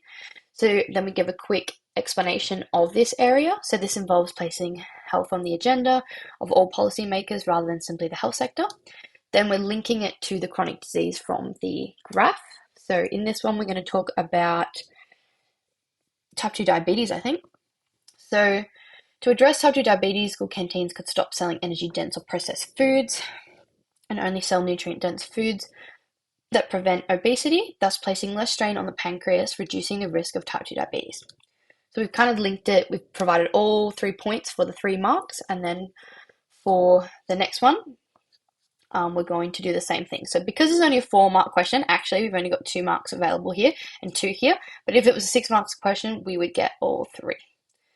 So develop personal skills. This involves educating individuals in order to place them in a better position when making choices on their health. To address type 2 diabetes, schools can emphasize the importance of physical exercise every day, so like educating them, which can help to burn excess kilojoules and reduce the risk of obesity and thus type 2 diabetes. Awesome. So then we've got the healthcare system, which we're going to very quickly skim through. This topic is probably one of my favorites. I think it's quite fascinating. So we've got Medicare. So this is Australia's universal health insurance scheme. It provides access to medically essential or clinically necessary healthcare services to all Australians, and also for countries that are in sort of an agreement with Australia that can provide healthcare to them while they're visiting. So we've got a list of things that Medicare does cover and it doesn't cover. So anything clinically necessary, so GP consultations, tests, examinations, x-rays, pathology tests, optometry eye tests, some surgeries, and then doesn't cover dental examinations, home nursing, ambulance, cosmetic surgery, and other things like physiotherapy and chiropractors. So make sure you're familiar with what things it does and doesn't cover, as some people can get these mixed up. So Medicare is funded in 3 different ways. So we've got the Medicare levy, so 2% of the taxable income for those who earn above a certain threshold. It's a little bit complicated in the way they measure it, but this is all you need to know, goes towards Medicare. We also have an extra 1 to 1.5% of taxable income for the high income earners without private health insurance that goes towards Medicare, which is actually an incentive for people to take out private health insurance if they don't want to pay that extra bit of tax, because if they have private health insurance, they don't have to pay it. But we'll get into that soon. And general taxation, so part of it goes towards Medicare as well. So advantages of Medicare: it's available to all Australians and also those from countries under the reciprocal agreement. Covers costs for essential services. There's a Medicare safety net, which provides extra financial contributions to medical services for those that have spent over a certain amount, so they can get extra discounts, so they're not paying too much on healthcare. There's no choice of doctor for in-hospital treatments, however. The waiting lists for many treatments are quite long, doesn't cover alternative therapies, and often doesn't cover the full amount for a doctor's visit, only this schedule fee. So there's some disadvantages. Now we have the PBS, so the Pharmaceutical Benefit Scheme. So this is basically a bunch of medicines that are classed as like the most important or like necessary ones for Australians, and they subsidize them, so they make them a lot cheaper, so a lot more people can access them. So advantages: there's a safety net, so people that spend a lot of money on medications get a further discount to stop them from paying too much for medication. Provides access to essential medication at cheaper prices, provides additional support to those with concession cards and having low co-payments. But disadvantages: we have a significant financial burden on the federal government. So because we're subsidizing all these medications, it does place quite a burden on our government. It doesn't cover all medications, only a few that are listed on the PBS. And for most Australians, there's still a payment. So they still have to pay even though it is reduced. Then we've got private health insurance. So this is an additional cover that people can take out on top of Medicare. It gives them sort of different benefits, so they can choose their level of premiums they want to pay for. And it covers services that aren't covered by Medicare. So things like physio, dental services, maternity, etc.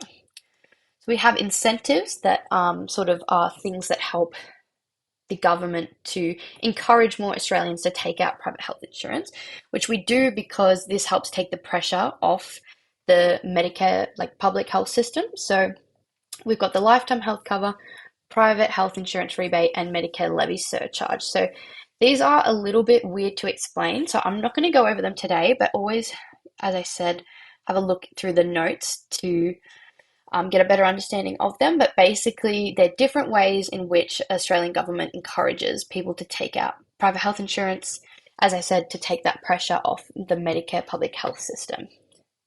And it's all about equity as well. Like people that earn higher income, they will be charged more tax, or like they will be charged more of their income towards Medicare, whereas those who earn less, they won't have to pay as much tax towards Medicare. So it's all about like keeping that equity. So advantages of private health insurance: it enables access to private hospital care. You get a choice of your doctor while you're in public or private hospital. There's shorter waiting times, depending on the level of cover. Some dental, chiropractic, physio, and other services can be paid for, and there's the government rebate for some of them.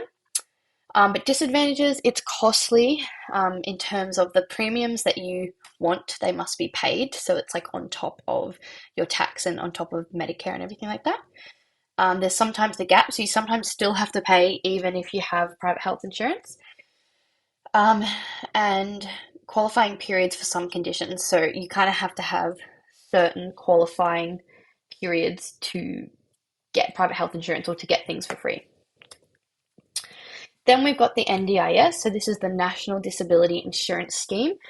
So it's implemented by NDIA. This provides services and support for Australians with permanent significant disabilities under the age of 65. So it's not sort of for older people, as a lot of people above or like that are older suffer with different conditions and disabilities and things like this. But this one is specifically for like people under the age of 65 with a significant permanent disability, to help them sort of live a life that's more like everyone else their age. And it's provided, the assistance is provided to them, their families, and carers. It's funded by the Medicare levy. So there's individualized packages of support for all individuals who meet the eligibility criteria. So they have to be under 65 and have a lifelong and permanent disability, but there's also quite a intrusive sort of interviewing process that people have to go through to be able to receive funding from the NDIS. They have to go through a lot of sort of questions, interviews, discussions, paperwork, a lot of things to be able to get the benefits. Because it sort of assesses to see the level of disability that they live with, so how much support they need, because it's individualized for each person that receives the funding, to help sort of make it as accurate as possible and not give too much help to someone who doesn't need it, or not enough help for someone who needs it more. So if we look at all the different parts of the Australia's health system, so we're looking at Medicare, private health insurance, the PBS, NDIS, we need to know, based on the study design, how they're funded, how they promote sustainability, how they promote access, and how they promote equity. So the funding is how it's paid for, how they ensure that it gets run. Sustainability is making sure it's innovative and responsible to the emerging needs now and in the future. Access refers to making sure people can actually receive the benefits from it, so they can actually access it. And equity is ensuring that it's helping people that need it most, in priority over those who don't really require it. So that leveling the playing field concept again. So funding of Medicare, we're going to look at Medicare first. So funding is through the Medicare levy surcharge, and general tax. Access, so it's heavily subsidized medical services, making them financially accessible. And there's a reciprocal agreement, so meaning people from other countries that are within the reciprocal agreement can also access our healthcare. There's the Medicare safety net, so people are protected from spending too much at once. And low-income earners are exempt from paying the Medicare levy, and it's just the higher income that pay more. Sustainability, so not all healthcare services are covered, only those that are deemed medically essential. Okay, PBS, so this is funded through general tax. Access, so prescription medications are heavily discounted, making them more accessible to everyone. Equity, there's the PBS safety net and concession pricing schedule. Sustainability, not all prescription medication is subsidized, only those to be life-saving or disease-preventing, so only those extremely necessary. to save money on less essential medications. Then we've got private health insurance. So funding, this isn't funded by the government or anything. Private health insurance is however much a person wants to pay for their own premium. So there's sort of different levels of premium, so they pay depending on what level of cover they want. So the person that has private health insurance pays for this themselves. Access, so this helps to enable more access to healthcare for the public health system, so for Medicare, because it's reducing that pressure on the healthcare system. There's also access to healthcare services that aren't covered by Medicare. Then equity, we've got the private health insurance rebate, so income tested. So this probably won't make sense, so make sure you look at the incentive schemes that we looked at before so that you kind of understand the equity side here. And sustainability, it alleviates pressure on the public healthcare system. So that one could also be for access. Some of them sort of cross over. And waiting or qualifying periods ensure customers stay within an insurer long term. Then in NDIS, we've got funding is the Medicare levy, and also the government as well. So the state and territory governments that are participating in the NDIS, they also fund it. Then access, it helps the people with disabilities to access mainstream services and support, and access to assistive technology. So things like wheelchairs or like certain equipment they need in their home that they might not be able to afford, the NDIS helps them to access that, which helps them to live a more like normal life than what they sort of had before. Equity, so this helps participants lead an ordinary life. Participants with greater needs and support requirements receive more support or funding than those with like not as great needs. So it's sort of, if someone has quite a severe disability, they will receive more funding than someone who isn't quite as severe. It's just sort of making sure it's fair, and the funding is spent where it needs to be used. And sustainability, only support or funding needed for the patient is provided, promoting financial sustainability. So as I said before, they're only going to give the person how much they need. They're not going to give them more money than they need, because they want to save it, to make sure that the NDIS program is sustainable and they can keep providing that those benefits to people with permanent and significant disabilities under the age of 65 over time continually. And that's why there's such a intense like interview and process to getting NDIS funds, to make sure that the funds are sort of delegated appropriately. So then here is a big table, which actually is really good for you to have a table like this, because it basically sums up funding, sustainability, access, and equity, and then gives you an example in each one. It also explains how it promotes health in Australia, so it gives you specific examples. So if you want to pop this in your notes or even just have a nice read over it, it can be very helpful. Awesome. So then the rest of the Unit 3 Area Study 2 content will be in the April lecture. But basically, we've got a little bit left. We've got the role of health promotion in relation to smoking, road safety, or skin cancer. So basically, for this topic, you guys get to pick one of the three. I recommend doing whatever your teacher says that you're doing in class, and kind of just stick with your class and pick whichever one. Also, it's good to have a bit of an idea of all three, but definitely focus on one, because the study design only says you need to know one in detail. Then we look at promoting Indigenous health and wellbeing, and promoting healthy eating in Australia. So we look at the Australian Dietary Guidelines, the Australian Guide to Healthy Eating, as well as Nutrition Australia, and sort of their program and how they promote healthy eating. And we also look at the challenges in bringing about dietary change for people in Australia, or in general. So that is the lecture. Thank you so much, guys, for coming, and hopefully everyone's been posting in the chat and asking as many questions as you need. I wish you guys all the best of luck with your studies, and just work really hard. Health and Human is all about consistency. Make sure you balance your other subjects as well, but HHD is very content heavy, but the actual content isn't overly complicated. So just make sure that you have specific examples for each part of the content. Make sure you're doing lots of practice questions, and just making sure you understand the content. And if you don't understand, ask your teacher, or discuss with your friends, work it out, make study groups, whatever you think will help you the best. But yeah, that's today's lecture. So thank you all so much for coming, and I hope that it all made sense. And yeah, good luck with everything.